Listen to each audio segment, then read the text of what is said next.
Hello and welcome again to Favorite Things. You know, as wristwatch fanatics, we do tend to obsess about the details and sometimes we fantasize about the perfect watch. But at the same time, if we were able to find such a holy grail, we wouldn't be the collectors we are. I've had the opportunity to experience a handful of Rolex models and I've reached a point in my journey that the Rolex Explorer has become my all-around favorite model. For me, my 114270 is the watch that needs no modification. Is it the perfect Explorer? Is there even such a thing? I'm still not sure, and I'm working on a video where I will discuss the details of my Explorer and debate whether or not I should flip it for the new 124270. But it is close enough for me, and I see no need for modification because I've embraced the design choices that went into it. In the past, with other Rolex models, I didn't reach that point of appreciation for what is, and I felt the need to do some modifications to get them closer to perfection. And I wanted to share those projects with you here.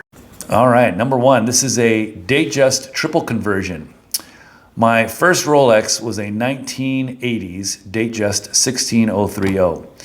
It was a pre-internet purchase my younger brother helped assist with, and I didn't have many choices back then. Not to mention, I didn't really have much of a strong opinion about which Datejust I wanted. Afterwards, I quickly realized that it's the Datejust 16200 that I really had an affinity for. But instead of selling mine and getting what I wanted, I progressively converted it. I started with having issues with the acrylic crystal. I always wanted to have a sapphire crystal, so I had a professional watchmaker help to replace the acrylic with a sapphire Rolex crystal. And then I had the engine turn bezel replaced by a smooth bezel, and so then it looked a lot like a 16200. And the final step was to replace the Jubilee bracelet with an oyster bracelet. And then, unfortunately, that watch was stolen. But anyway, moving on. Number two, Datejust hand swap and dial swap. So I love Arabic marker numbers, and my favorite Datejusts were the 16200s with the anniversary Jubilee dial, which had radially positioned applied white or gold numbers, and a textured dial with the repeating Rolex, Rolex, Rolex script in the dial field. I had a cream colored one for a while, and that eventually became my brother's daily wear watch. When I saw that there was a gorgeous blue version of this dial, it became my white whale project. Rolex Service Center denied the option of a dial swap if I send them my cream colored one. So I knew that I had to find a 16200 with that dial or just do it myself. So I found the blue Jubilee dial with white gold markers and purchased it for a largely inflated price. And the hunt was on for a decent donor 16200 Datejust. Well, I purchased a beat up 16200, had the blue dial installed along with a new set of hands. Since this dial does not have any lume, nor should the hands. Number three, GMT2 double conversion.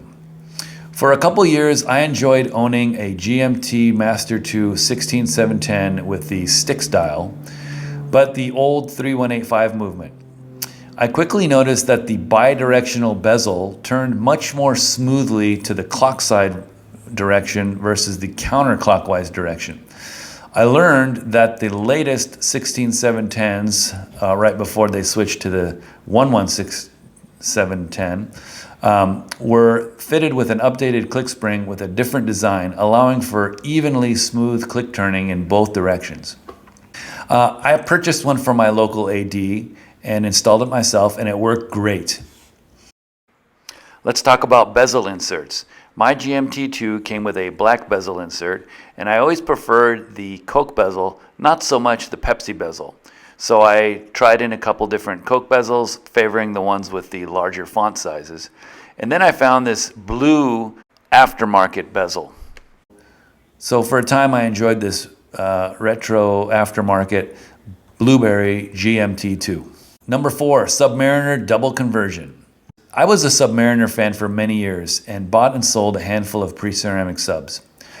I prefer thin, flat watches, and dive watches are often over-engineered, and the Submariner is no exception. I loved the big triple lock crown, but I didn't care for that thick case back, increasing the overall height of the watch. Noticing that the GMT Master and the Submariner shared nearly identical cases, I figured why not swap a GMT Master caseback to replace the Submariner caseback? Well, guess what? They are in fact interchangeable. So what if my watch will become 200 meter water resistant instead of the 300 meters that it was when it had the thicker caseback? Big deal. You can see that it shaved off about 1 millimeter, and that's noticeable for me. This was a very nice change when I owned a non-date 14060M for a while. Another over-engineered feature of the Submariner is the diver's extension. The older versions have an especially finicky diver extension, and I tried gathering up the correct parts and pieces to change the older style diver's extension on my 14060 for the newer style that has that snapping release link and the little circle. But the parts were not compatible, so I decided why not get rid of the diver's extension altogether. I happened to have a spare GMT Master bracelet, and I swapped the clasps, but I decided the substantial mass of the Submariner case was a little bit better suited to a larger Submariner clasp. So I got rid of the diver's extension, and I just needed this connector piece from the GMT bracelet to make it work. With the slimmer case thickness and lighter no-nonsense bracelet and clasp, I had a very comfortable, sleeker, no-date Submariner 14060M and 16610 afterwards. Number 5, Explorer II double conversion. I've had both the black and white dial versions of the Explorer II 16570. Great watches, but I always wish Rolex would have maintained more of the DNA from the original version of the Explorer II, the 1655, otherwise known as the Steve McQueen Explorer II. If not the dial markers, but then at least the handset. Okay, at the very least, the orange color of the GMT hand. Why not differentiate the Explorer II more from the GMT Master models? When the orange GMT hand finally returned to the Explorer II in 2011 with the introduction of the 216570, it definitely was a step in the right direction. Unfortunately, the case size grew to a whopping 42 millimeters, which made it a no-go for me. But I was determined to get an orange GMT hand in my vintage 40mm 16570 Polar Explorer II. I soon learned that the new 3187 movement was compatible with the older 3185 parts from a thread on Rolex forums where other members had beat me to this modification.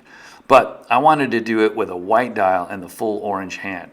So I sourced an original 3187 handset and had my watchmaker do the conversion for me, and he neatly clipped the very end of the arrow point in order for the hand to fit into the smaller case of the 16570. While he was servicing my Explorer II, I also had him swap the dial. It turns out that this Explorer II, which was an older one having lug holes, came with a later service dial with the Swiss-made script and thinner surrounds around the hour markers. I did some research and was able to find a more age-appropriate dial with the tritium script and thicker marker surrounds. I believe this dial was actually a Luminova service dial for a 16550. This almost became a triple conversion as I'm a big fan of the open 6s and 9s font on the date wheel, but I just didn't get that far before selling my Polar Explorer II. By the way, despite all interest and compliments for this modification on the forums, I was not able to sell it until after I had reinstalled the correct red GMT hand. So much for the perfect watch. It's certainly all in the eyes of the beholder.